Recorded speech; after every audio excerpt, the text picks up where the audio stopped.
This is the Omotunde Ajoke Call Center, situated on Lagos Island, right next to Lagos Island General Hospital. This is a smart surgical hospital. As you know, we're moving away from surgical interventions where we put you on a theater table and we cut you open and open you up and do the things we want to do as surgeons. What we're using now is telescopic surgery or keyhole surgery. And so this is a keyhole surgery facility where we'll be specializing in putting telescopes into your body through tiny incisions to do the same thing as cutting you up as we used to do in the olden days. Thank you. So it's going to be commissioned in the next few weeks. It has been completed, equipped, and they're going to start services. These are the kinds of facilities that are attracting the attention of our doctors abroad. But we have an alternative strategy. It's called brain gain.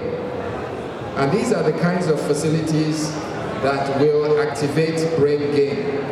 In the last 3 months, we've received nothing less than 200 inquiries of Nigerian doctors working in the UK and in America wanting to come home to practice in this facility. We're not so concerned about brain drain.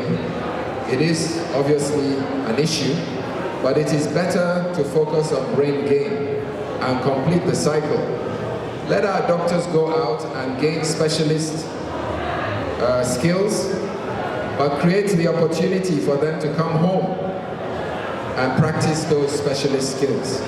And so brain gain is one of our strategies, and this is the first of our strategies to take off in the next few weeks. If you ask many of Nigerians about their understanding of medical tourism, they'll simply say medical tourism is all about traveling overseas for medical tourism. They don't even know that there's what we call intra-band medical tourism, which is also known as domestic medical tourism, that has to do with traveling within the country in the quest for quality medical treatment. Intra-band medical tourism simply means traveling within the country in the quest for quality medical treatment. It may be from one local government to another or from one state to another within the country. And there are a lot of good hospitals in Nigeria. We have high-profile doctors in Nigeria, good doctors in Nigeria. And one funniest thing about health sectors in Nigeria is that our medical personnel and hospitals, they're not allowed to promote themselves. You may have good hospitals or good doctors close to your house, behind your house. You may not know because it's against the ethics for a medical personnel to promote his or herself or his center to come out that, okay, I have the center, I have this center, and I'm doing this, I'm doing that. But foreign medical tourism facilitators, they come to Nigeria, foreign healthcare service providers come to Nigeria to promote themselves. But Nigeria cannot come out and promote. What is our problem? India, that people are traveling today. There was a time that citizens of India travel abroad for medical treatments.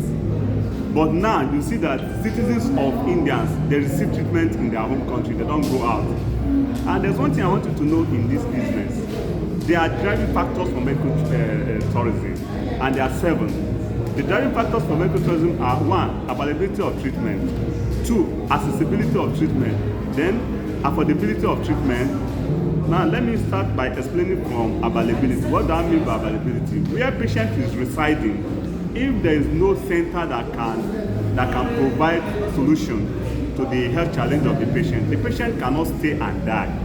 He or she has to go to where the treatment is available to go and get it. For example, we have a woman that has breast cancer. Maybe is staying in Lekki, and there's no center in Lekki that can cure the health challenge. The patient cannot stay there and die. If the treatment is, if you can get the treatment in Ojota or Aja or any of he or she can go there.